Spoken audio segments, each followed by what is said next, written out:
is sponsored by the Word on Wealth Radio Network. The airing of this program by this station is not an endorsement or recommendation Nope, by the station of the not an products or endorsement services of discussed in any the of the program. products The station or does not sources guarantee the or results of any resources. investments made by a listener to this program.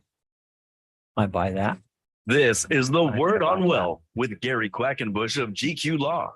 Gary is a San Diego financial solutions attorney, protecting people like you. The Word on Wealth team of financial experts is here to answer your questions and help preserve your family's financial future. Now, here's Gary.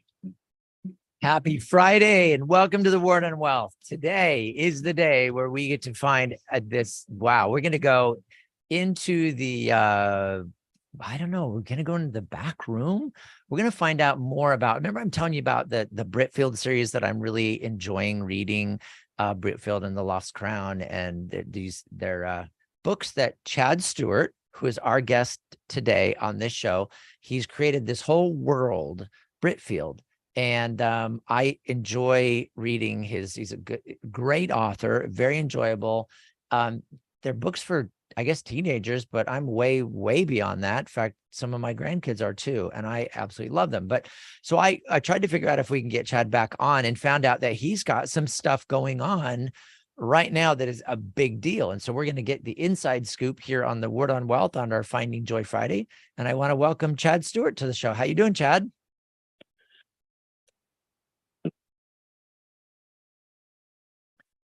Say that again, Hello? Chad. There you go. Hey, Chad, welcome to the show. Hey, how are you? Yeah, it seems to be off and on, but great to be on. Thank you. Always great to be back.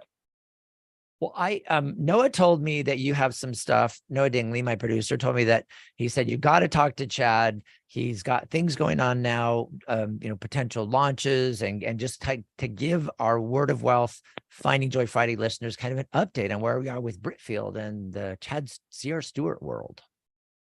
Yeah, it's very exciting. We're moving fast now on the first of 7 Britfield and the Lost Crown movies, and just received the second draft of the script. And because once you have the script, it's the foundation to everything, and everything moves fast from there. We did receive the first draft, which was great technically, and now it's the refinement. And I was just talking with the writer this act, and I'm exhilarated. It's so good. It's so fast paced. It moves so quickly. It's always broken up into the three acts. And so the first act that I read is about 35 pages, which is probably about 35 minutes. And it's funny because as I'm reading it, it has so much in it that I feel like this would be an entire movie for most people. Mm-hmm. And only the it's like, and we're just getting started. It's basically when Tom and Sarah break out of the orphanage. So that's moving really quickly. We're almost into the sort of pre-production stages. We've got some major directors that we're interested in, some that you'd be very familiar with that have been involved in blockbuster movies. And we're really building our team now. We're getting ready with potential site locations, and if filming in spring of next year in England and Eastern Europe. Wow, that's incredible. That is moving quickly. Since when I first met you, I'm going, okay, they're going to do movies. That's going to eventually happen. Now you're talking about next year. That's, Chad, that's only a couple months away, right? That's great. I know. So it's fun, but it's funny too, because we've been, we've been talking about the movie for a while, but as everything, something that big, that huge, takes a lot of time. Yeah. Development. There's a lot of people, a lot of connections. It's kind of like this slow moving ship, you know what I mean? And then you start to pick up speed, and we really hit that in July, and I knew it would be. It's kind of a paradigm shift for us as a Britfield. And I think something that's very interesting about Britfield to keep in mind is everything that we've done so far, the success that we've had. It's like book one's national % of all books ever published, one of the most awarded books in children's fiction.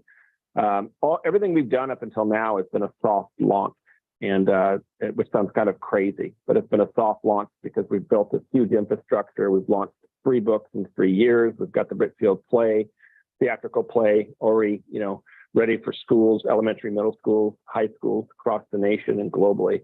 And really our major global promotion January of next year. So. Okay. So that's now, so you, your line is not perfect. So a couple things cut out. So on the global launch, that's going to happen the first part of next year. Yeah, January of next year. January, So, okay. everything you've seen so far. But the thing is with Britfield is so many things kind of come and go, where they launch this, or even like movies. They come out, there's a big hype. It's in the box office, or in the theaters for a couple months, and then it, DVD or whatever, and then it goes away. And I mean, this Britfield's a 25, 30-year project. Britfield is this generation's book series. And so, we want to be in every library throughout the world in the next 8 to 10 years. We want to be published in over 100 languages. So it's a huge undertaking. It's long, but it's just been great. And it's funny, if we have time on your show, I get feedback all the time, and it's always just wonderful feedback. And reviews from readers all over the world. I received some feedback from a woman in Amsterdam that bought book 2 that we shipped out to her. All the way to the Netherlands. That's not cheap. It's like she spent like dollars. And just great feedback from her. She just loves the series. She says, I've never read anything like it. Received another review just the other day, 2 days ago, actually, of an adult from Arizona. Her name's Alice, and she was saying how much she enjoyed book 1. She was like looking, as so many other people are, for something just good. 2 minutes. And I would say now it's probably like a 93% gap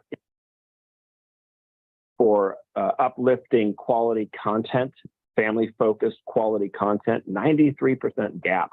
Meaning there's 93% people out there that's looking for it, searching for it. This is in film, this is in media, this is in television, this is in books. It's not out there. It's just flashed over substance. It's garbage. It's witchcraft. It's agendas. And so, so she was saying how much she enjoyed the book. It reminded her a little bit of the Count of Monte Cristo. Yeah. Favorite stories, and that the characters reminded her a little bit of Jane Austen and Tolkien. And I thought, wow, so we're just getting these just incredible feedback and support. No, it's terrific. Let me kind of give a little identification here, and then we're going to take a quick break, and we're going to keep you on at least till the bottom of the hour. We are taught, this is the Word on Wealth. This is our Finding Joy Friday. We've got Chad Stewart on his books. He's known as C.R. Stewart. He's the creator of an entire world called Britfield. And his information is at britfieldinstitute.org. Some of the stuff that they do, we may not even get to it, but just remember the website. It's Britfield, britfieldinstitute.org. They have curriculum for homeschools, for regular schools. Chad has been all over the United States, all over the world promoting this book. And the thing, and you heard him say it very eloquently, which I won't, this is no politics, no magic, no witchcraft, no, this is family friendly, fun. And I can tell you, I read a lot. I listen to a lot of stuff, like a lot of books. Probably once a month I clear some type of a story. I love stories about real things, about fake things and all that. And You've got questions. We've got answers. This is the Word on Wealth with Gary Quackenbush of GQ Law. Gary's here to give you peace of mind with expert estate planning, trust administration, inheritance. Did you hear me giving the cues? I heard you on the 2 minute, build, but then protect. I marked it. I think I pressed the wrong thing. I was pressing the wrong talkback. Q Law. I gave you 1 minute and then 10 seconds. Oh, I didn't hear the 10 seconds. That's good. I was trying to wrap up because but I always have to reset my clock to when you tell me a minute, and then I test by the end of the third break. I'll have it right. Just don't understand.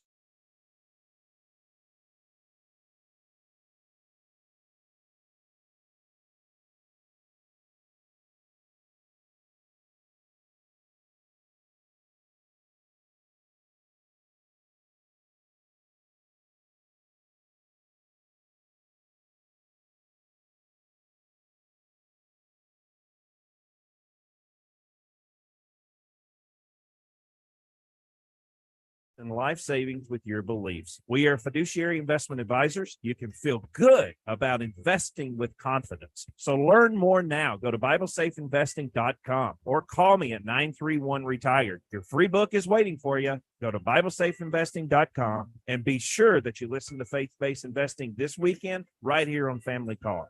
Gary, your team at GQ Law are experts at solving IRS and state tax problems. Talk about that. He's on a better line now.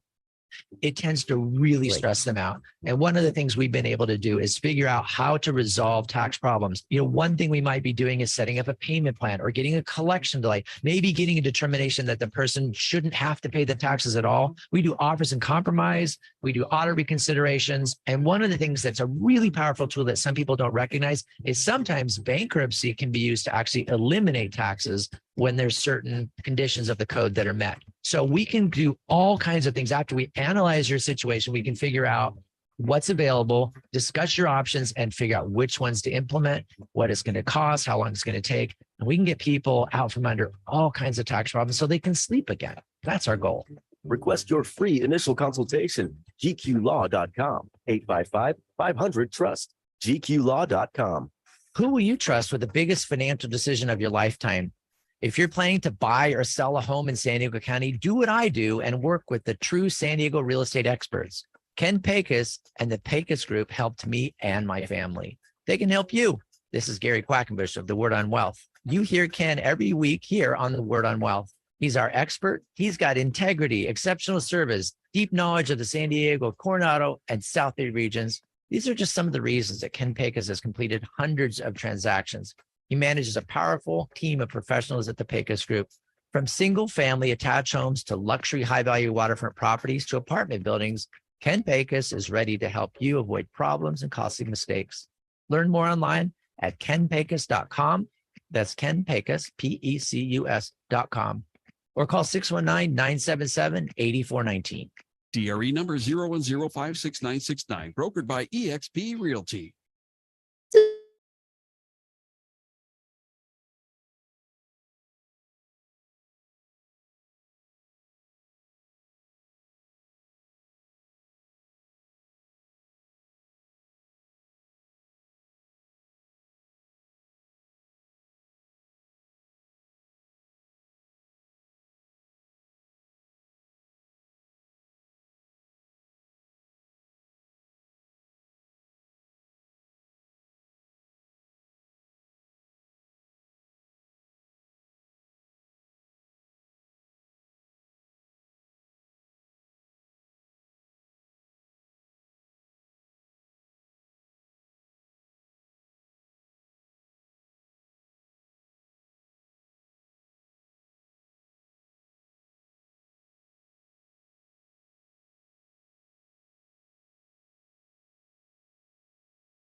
Tell a friend about this broadcast outreach, The Word on Wealth, with Gary Quackenbush of GQ Law. Call or click to request your free initial consultation or to talk with a member of the team. Call Gary at 855-500-TRUST, GQLaw.com.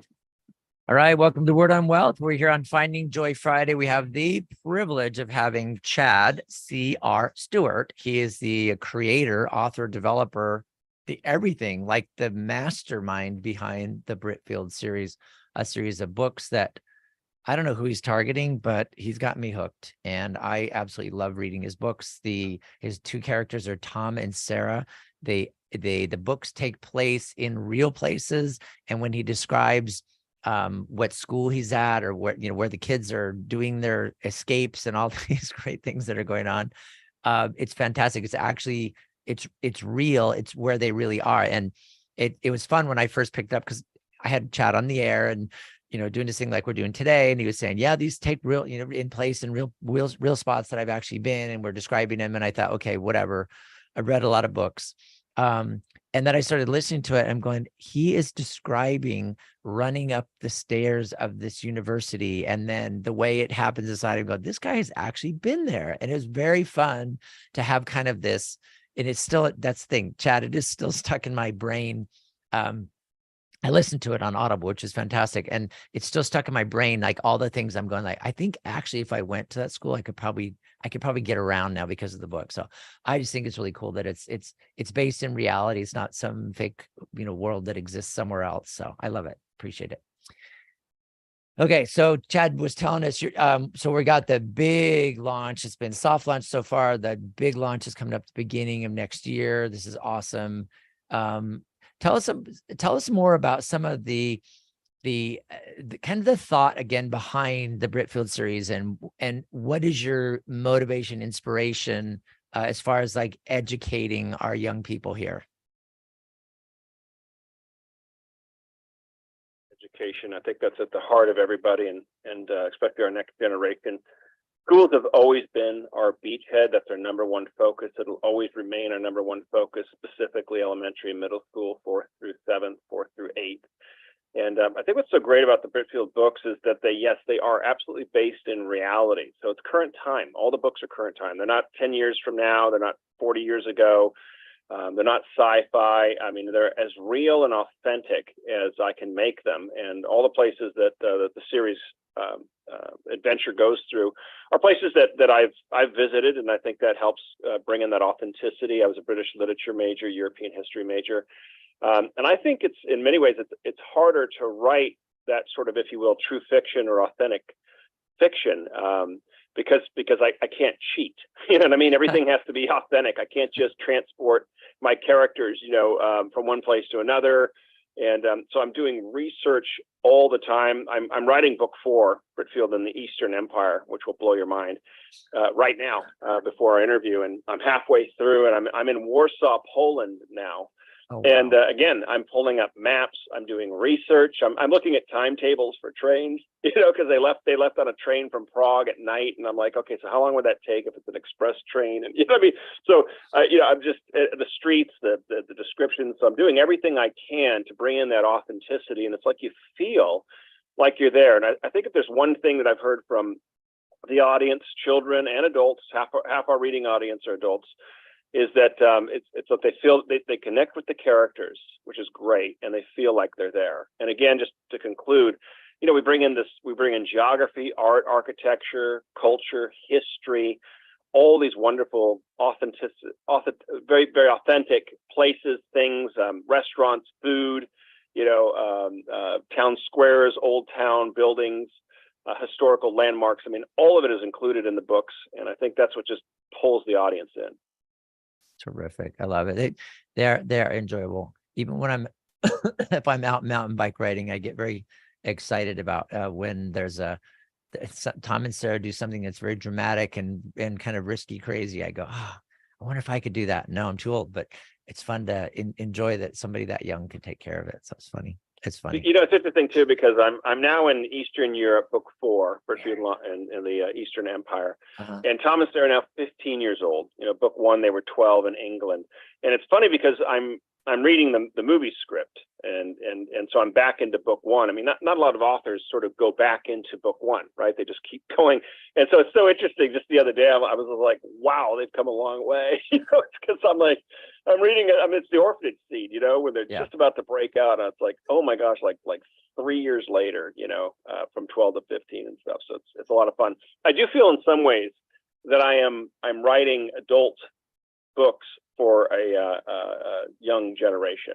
really, and I think in many ways that's what I am. I feel it's kind of a combination between Ian Fleming and Charles Dickens, James Bond and Charles Dickens sort of series and stuff. It's that combination, that authenticity, but that fast-paced excitement, that not only kids would love, but children. And I write the kind of books that I'd want to read.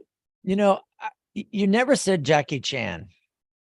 I think I would put that in there. Some of the moves these guys are doing, some of the stuff, you go, oh, that can't actually be. Well, he does his own stunts, so I know they're actually possible. Or you get into the Mission Impossible stuff, you go, is that really humanly possible? Yeah, it actually is. So it's fun to see some of this stuff, because I would kind of describe it a little bit differently when I'm reading through it, because I like movies and like books and stuff, and I was like Audible because I can hear, and if the reader is really good, I'm like, I can't stop. I want to ride longer because I want to keep listening, and that's the way I process things. And I'm watching like the new Mission Impossible, kind of like, oh my gosh, these are some of the things. And it's kind of reminding me of the Breakout, which is, I know that's kind of funny, but it's like, I'm going through my head all these things, the different buildings and the places they'd be in modern day. And I'm going like, it's so crazy. So I don't know whether I thank you for that, but I appreciate that my mind, once I read it, a lot of stuff stuck because of the characters and the way the kids are treated. And you have the orphanage and the way that people act in the orphanage and all that kind of stuff going on. And then, with the mistreatment and kind of the little kids, the kind of the Lord of the Flies society and that the adults can't figure out. And they're kind of all these little blend things going on. And it's really fun to, I don't know. I guess I imagine I'm going like, dude, Chad is like nuts.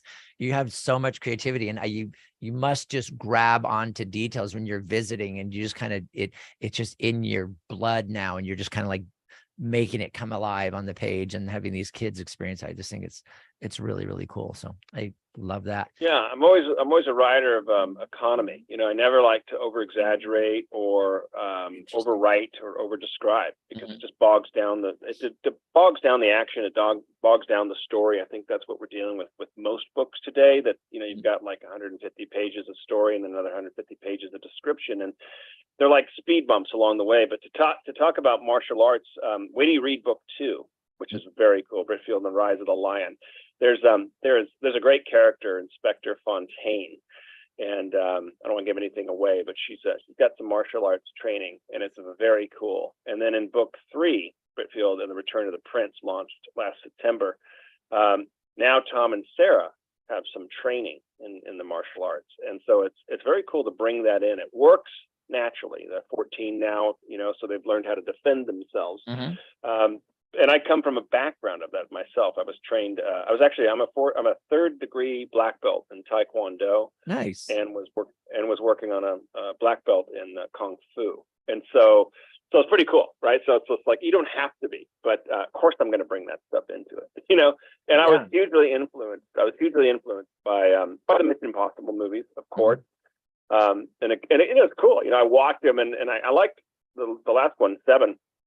Sadly, I don't think it's going to break even. People need to remember that they need to make about 3 to 4 times the amount of their budget to break even. But very, sadly disappointing. I love the movie, but I don't know what happened. But I watch those things and get influenced and get ideas. I love watching the James Bond movies, especially the Daniel Craig ones. So I'll watch those back to back to get ideas, not to plagiarize, if you will, or pinch, but just get ideas.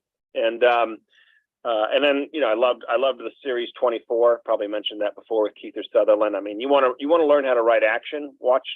Binge watch that 8 seasons back to back. Oh yeah, and you'll learn everything you need to know about suspense and pushing the envelope. That was my biggest influence, frankly. That show, which I think was a defining moment in television, really. Yes, very interesting. Yeah, from there now we have a series on everything, and they're not even as good. Yeah, 24 or Kiefer Sutherland, he was incredible, and the stuff that they did, and they're like, well, that's not possible, and it was. That's interesting. It's interesting to kind of get into your head a little bit, the martial arts, and I could kind of, I could see how you could kind of get into that, and especially because you realize what they can do, and when you get into things like martial arts, you start to realize my body can do things that I never expected. And when you get up there into the higher belts, you're like, there's no way you would have you could have maybe imagined that you saw some Jackie or some, crazy karate movie with Chuck Norris or something, thinking, oh, I'll never be that good. And then you go, whoa, wait a minute, this is actually possible. So very cool. I love it. Yeah, it's cool. And I'm trying to write, especially with like book 3 and then now with book 4, I try to write very, like Tom and Sarah are wiser now. They've been trained, they're still under threat of the quote unquote, the committee, and they're being chased, and they're in search of the Britfields, Tom's parents. Yeah. But I try to write scenes that are very sort of clever and smooth, very sophisticated scenes where it's not just, straight out sort of fighting, but it's kind of like moving a chair in the front of someone chasing you and they trip over it, and then you tip down something, or you take an umbrella and you throw it into a crowd. Just little things that moves and things like that are that are a little more sophisticated than just sort of the hard punching. Yeah. And it is hard to describe, right? It's like I can visually see it, but it's so hard when I'm writing to describe, grabs the wrist, twists it around, and so someone could read it and actually see it. That's tough. Well, and I Yeah. think that's the beauty of it. And it's like, and writers kind of, you read a series from a writer like I'm doing with yours, and then you kind of see how the writer has kind of grown into the characters get better, more mature, more developed. And that's why I think it's really cool that you have a series with kids that are growing up, because as you're writing, I don't know, to me, and I'm not trying to be like, but it's like you're writing as you go from book to book, the writing gets more, it just kind of gets better, I think. And I just think that happens as authors just start to write more and more, and you get into the character, and then it's just like you can kind of feel the heartbeat of the whole work. And so I just wanted to bring you on the air today and tell you I really appreciate it. I really hope everybody, it just keeps their eyes out for Britfield when the movies come out. Chad Stewart, make sure Sierra Stewart is in your library. Get it for your grandkids, get it for your kids. Chad, thanks for being on the air with us today. Really appreciate it. Good luck, man. Oh, always a privilege. Have a great August, and look forward to connecting with you again. And yeah, we're very excited. So people can check us out at Britfield.com, Britfield, Britfield.com. That's our website. So okay, Britfield.com. And then there's the play that's out. There's your books that are out. You're doing the big launch in January. You were talking about coming up with a board game. Yes, that's in development. Okay. We actually have one of the largest board game manufacturers in the world. 30 seconds. Kind of cool. That is cool. I love it. You guys get involved in the Britfield world. Noah Dingley told me to, and I thought, whatever, I'll read it someday. I ended up reading and having the author become my friend. So this has been fantastic. Thanks for the journey. All right. Well, we'll be keeping an eye out for you. And if we see anything else coming up, I'm going to have you right back on 10 here on the Word seconds. on Wealth. Thanks, Awesome. Chad. Take care, man. Thank you. All right. We'll be back in a minute here on the Word on Wealth.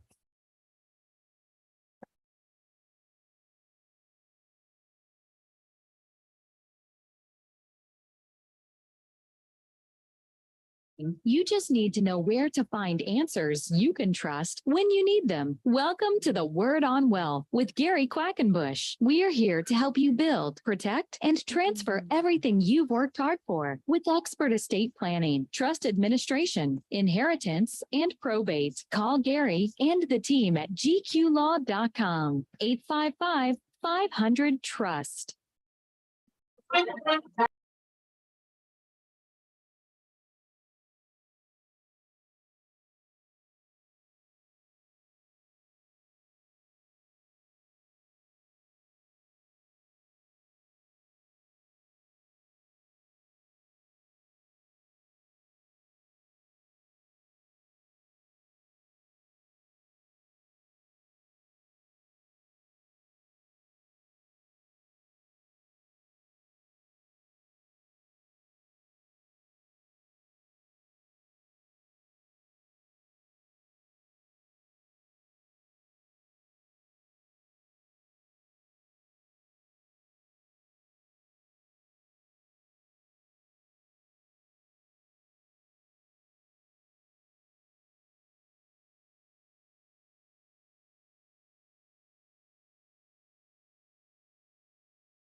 855-500-TRUST, or go online and download Gary's free ebooks and videos. Read Gary's blogs. Call or click to request your free consultation or to talk with a member of the GQ team. That's gqlaw.com. 855-500-TRUST. And happy Friday. Welcome to the Finding Joy Friday show of the Word on Wealth. We're here Monday through Friday.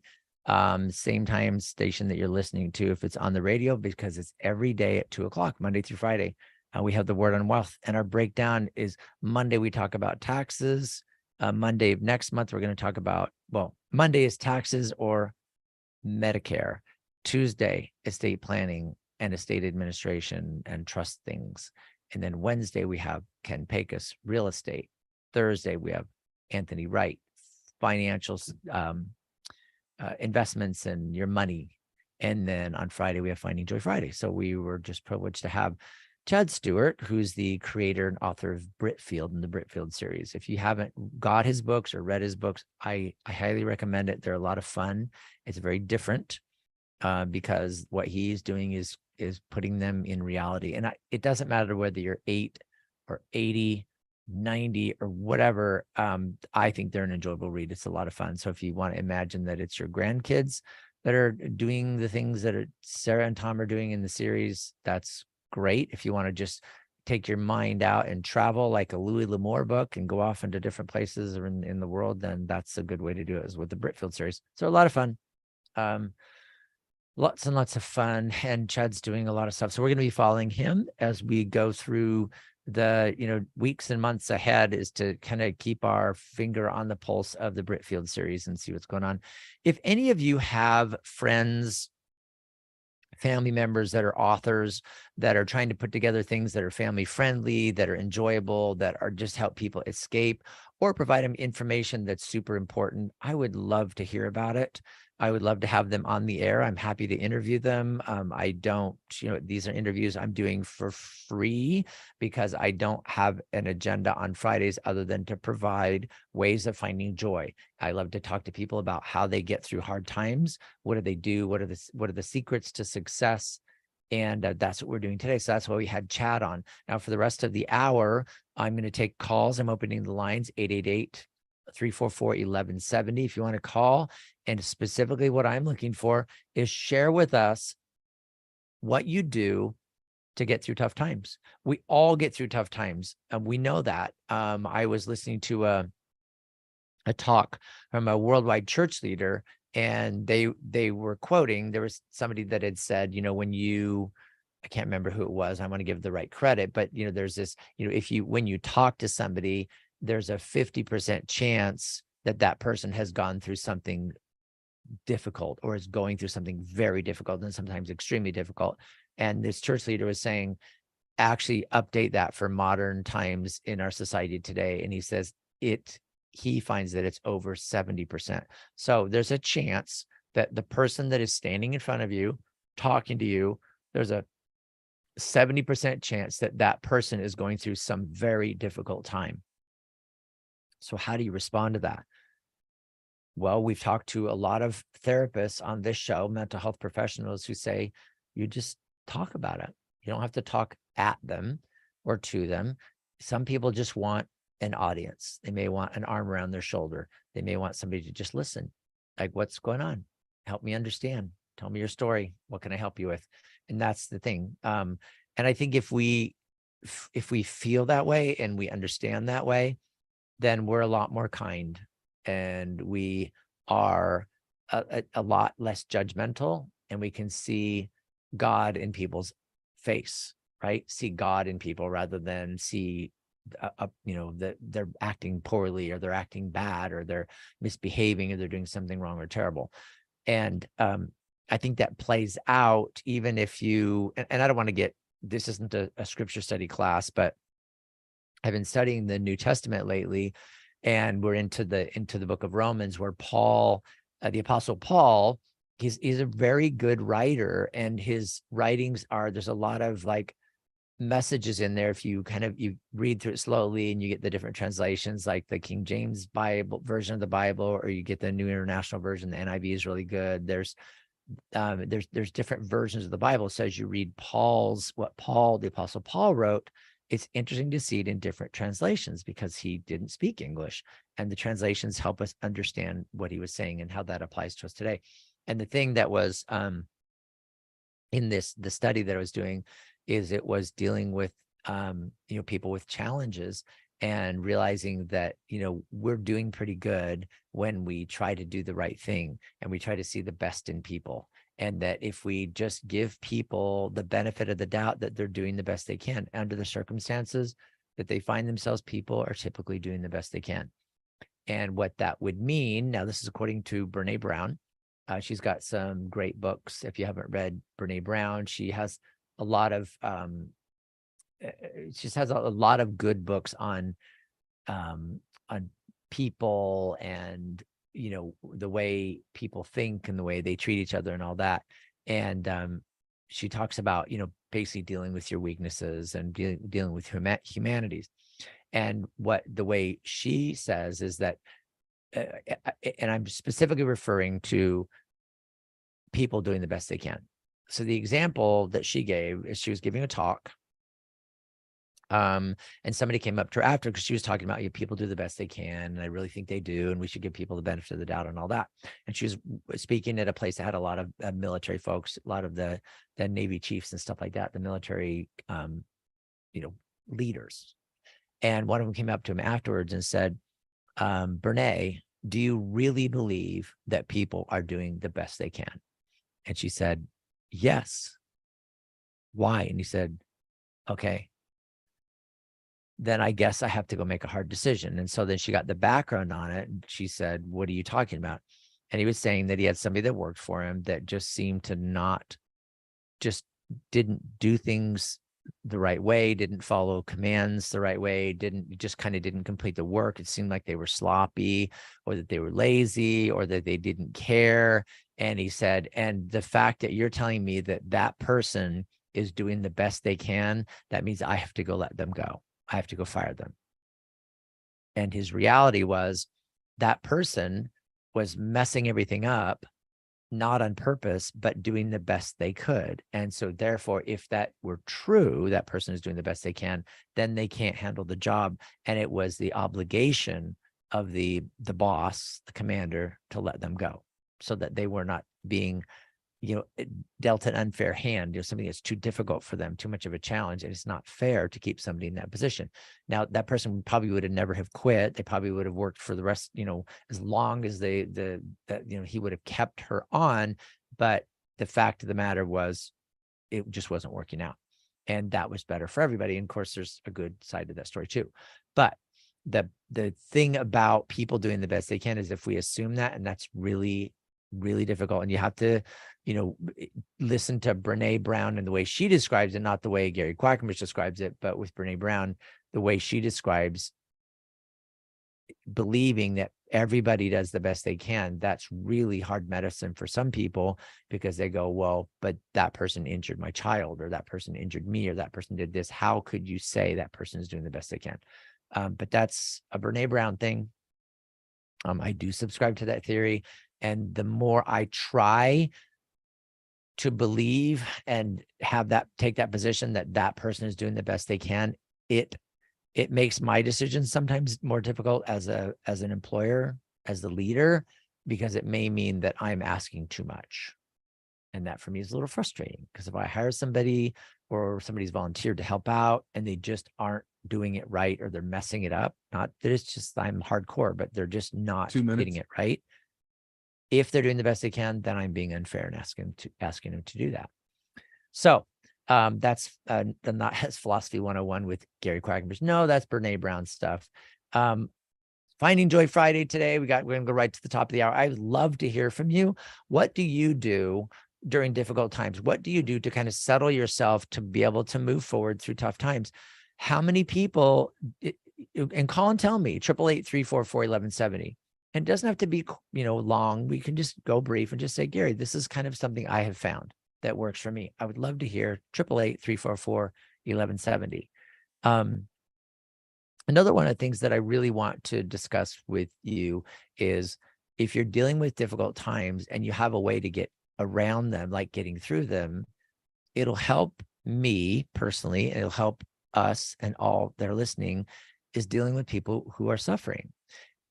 1 minute. Have you noticed lately how much more people are struggling? Like how many more people are dealing with mental health issues? And I know we're talking about it more, but a lot of things have happened in the last 3 or 4 years with, the economy, with interest rates on top of the pandemic and all that stuff that's going on in politics. There's a lot going on right now that is very unsettling, and human beings are not good at being unsettled. So I think the world needs more kindness, more understanding. I'm not 30 saying seconds. more entitlement. I'm not saying anything like that. I just think we need to be better people. And we can do that by finding joy and realizing that our lives are really pretty dang good. Some people have it better, some people have it worse, but I want to help you find joy this Friday. If you got a comment for us and to help us figure out how you find joy, call us at 10 888-344-1170. You're listening to The Word on Wealth on Finding Joy Friday. Up next, the conclusion right here on The Word on Wealth. You've got questions. We've got answers. This is the Word on Wealth with Gary Quackenbush of GQ Law. Gary's here to give you peace of mind with expert estate planning, trust administration, inheritance, and probate. Call Gary to build, protect, and transfer your wealth. 855-500-TRUST. GQlaw.com.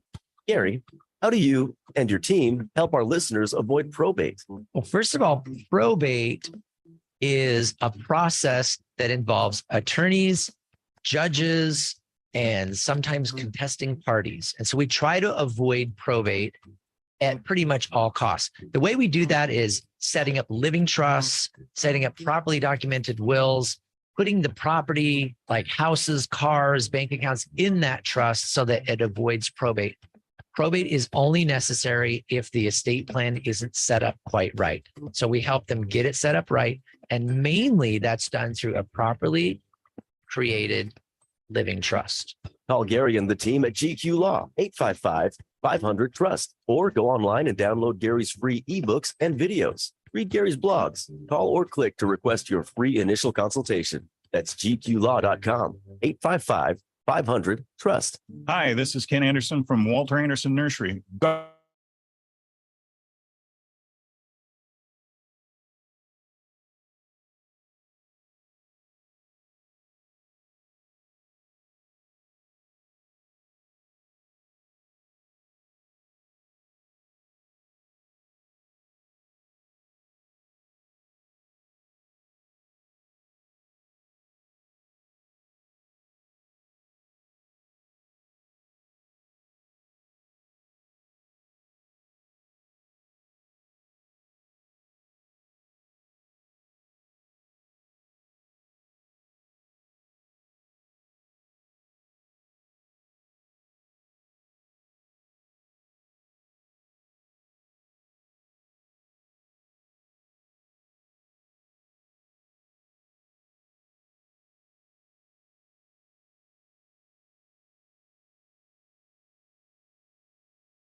On Well with Gary Quackenbush of GQ Law. Call or click to request your free initial consultation or to talk with a member of the team. Call Gary at 855-500-TRUST. GQlaw.com. Welcome to Finding Joy Friday. It's so good to have you along. It's been fun today. I want to share with you the time so that you can call in 888-344-1170. Tell us how you get through tough times. What are some of the things that you've done to find joy in your life? That would be super cool for you to share. What I read, I listen to books. My kids say, Dad, you don't read, you listen to books. And it's the same thing. Okay, that's the way I process. This way I've trained myself to process. Maybe it's not always been that way, but I'm not a huge, big reader. I do read, but I like to listen to books. And part of it is because I can stay active, be moving, working around the house, driving somewhere. If somebody wants me, if I'm going to drive to go visit somebody and it's 5 or 6 hours away, I'm all over it. I'll go. I'm fine because I'm just going to listen to some new book that I've started. And That's kind of my way of dealing with, that's my entertainment in a large part. How does Gary deal with mental health stability in a career that's a very it's a very busy career. It's there's a lot of going on. I have to be pretty creative as an attorney.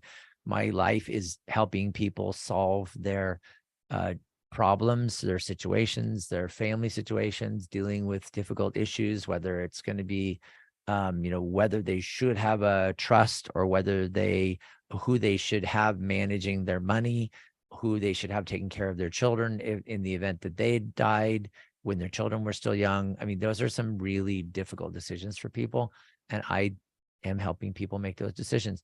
I'm in the process always, every day, of trying to convince people to get your estate plan in order. And I do that because I know how difficult it is on families to lose someone, and how much more difficult it makes it when you lose someone if their estate is not in order and it's a mess that has to be dealt with for the next 2 or 3 or 4 years. And so with the volume of calls we're getting, the people we're dealing with workers and employees and people being upset and all that stuff, being an attorney is, it's a tough job. It hasn't been easy. I've absolutely loved it. I wouldn't change it. But it's a challenge. So what do I do to keep my mental health together? Well, I ride a mountain bike. I love to ride mountain bikes. I love to go in what I consider very difficult trails, not to try to hurt myself, but I like the physical challenge of that. And it keeps me healthy, keeps my heart racing. It keeps me on my toes, keeps me sharp. I just very much enjoy it. And a very big part of that is I am also with some friends of mine who share in that common love of, I guess, the adrenaline rush and being kind of on the edge. And then, during the breaks and stuff like that, we talk about our kids and our families, our work and stuff we got going on. That's wonderful. I just think having friends is important, and to have friends a lot of times you just have to have some type of a common interest. And when you have friends that don't have any common interest with you, it's what do you talk about when you get together? You have to have something in common. Anyway, that's how I deal with it. And so that's with Gary. If you got a comment for me and you want to help us understand how you get through difficult times or deal with the stress in your life, we'd love to hear it. Call us up, 888-344-1170. One of the things, so I thought this was pretty cool. I'm going to go right to, what did we have? Oh man, I was going to click on it. Okay. So as far as, finding joy, Finding Joy Friday.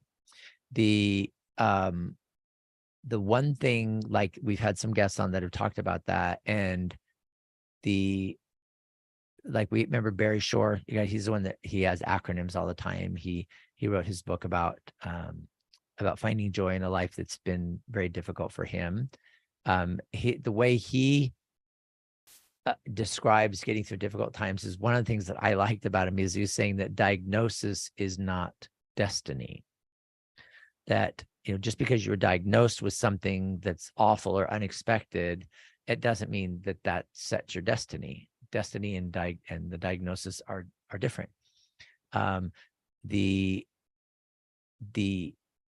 choices that you make, not your chances, determine your destiny. So those are the two things that I thought were fun. Is it's the choices that you make, not your chances. So if you don't have certain opportunities and chances, that doesn't determine your destiny. Your choices determine your destiny. The choices with what happens to you. I remember when my oldest son Matt he was quite young, but we were up at my wife's parents' home, and he got mad about something and decided to kick the door. Well, he kicked a hole in the door. And I thought, oh boy, how's this going to work with grandpa? He now has a hole in the door from his grandson. And what's he going to do? Is he going to be mad? Is he going to say, oh, don't worry about it, that's not a problem? So I listened to him talking to my son up there in the bathroom with a hole in the door. And it was interesting. He said, it doesn't matter whether you're angry. It doesn't matter the situation you're in. What matters is how you respond to it. And he said, and that was all he said. It just matters how you respond to the situation. I understand you're upset. I understand that you've been treated unfairly or however you feel, but how you responded affects other people. And that had a big impact on me in realizing if I'm throwing a little fit or I'm doing something foolish or risky or crazy just because I'm mad or upset or something like that, that's going to have consequences, not just for me, but for other people. And when I think about that and compare it to my career, that's really what's ingrained in me, is helping people make decisions because I know that their decisions are going to affect other people. And it's not a stretch for me to say, if you have your things in order, like you've made a decision ahead of time, when you die, who's going to get your property, your money, your retirement accounts, your home, whatever you have, your bank account, your car, when you made that decision ahead of time, then it's not something that people are affected by and suffering later. If you do not make those decisions ahead of time, okay, that decision doesn't just affect you, it affects your family. It affects their future and how they're going to respond to your death. And quite frankly, it's whether it's going to put kind of a cloud over their memories of you or not. I was really grateful when my dad had passed away. I was really grateful for his preparation. And it was really great. He was very careful to have his beneficiary designations constantly updated to make sure they're exactly what he wanted them to be. He was very careful to do amendments to his own estate plan to make sure that things went where they were supposed to go, just like he wanted. He had put all of his property in the trust. There were retirement accounts that were being handled by the trust, investment accounts, bank accounts, his truck. He actually titled his truck in the name of the trust. A lot of people don't do that. And when I mentioned that to people, a lot of people say, I was told you didn't have to do that. It didn't come from me. I think it's important to do that. It's some more work for you. But what it did for me, that my dad did that extra work to put his title of his truck said, basically the Quackenbush Trust, it made it so that I could sell his truck right after he passed away. And why is that important? Because it's a 2-car garage and we needed to start sorting through things because of the family and what was going on. And his truck was already sitting. It had been sitting for a while and now it's just kind of wearing out, just getting old and tired. And somebody wanted to purchase it and we were able to sell it right away. We didn't have to wait 40 days for there's different cooling off periods. So we didn't have to wait. And I appreciated that. And I appreciated having it together. And I just think, if I could convey that message to people, that what you do matters.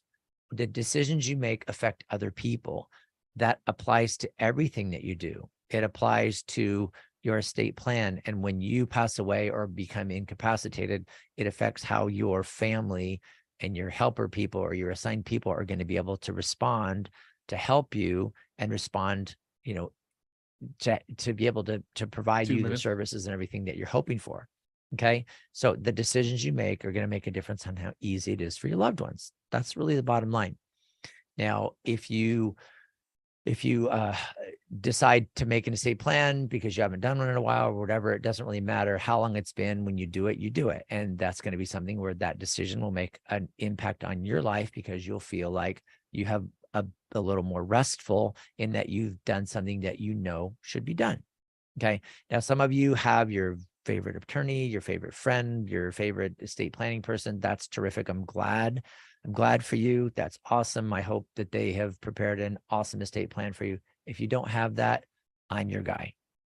855-500-TRUST. You can call us up. You can go on my website, GQ, like Gary Quackenbush, gqlaw.com. And you can get our contact information there or click on the button and we can reach out to you right away. So give us a call, 855-500-TRUST. I am going to just sign off of this show. I want you guys to have a great weekend. Thank you for being along today. It's been a lot of fun to talk to Chad Stewart. Get his book. The first one is Britfield and the Lost Crown, and see if you like it. It's on Audible. It's in written format. You can get a paperback, or I don't even, you can get hardcovers. I don't get those anymore, but read it, listen to it. Let me know what you think.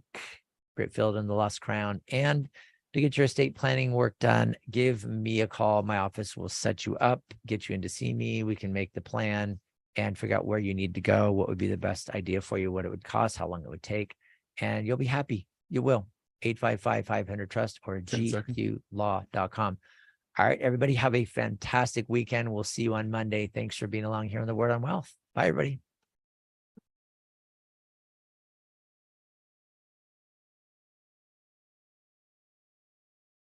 Tell a friend about the Word on Wealth, featured since 1995. With financial solutions attorney Gary Quackenbush, an expert in estate planning, wills and trusts, and tax problem solving. Gary is past president of the California Society of Tax Consultants. Reach out to us. The Word on Wealth team of financial experts is here to answer your questions and help preserve your family's financial future.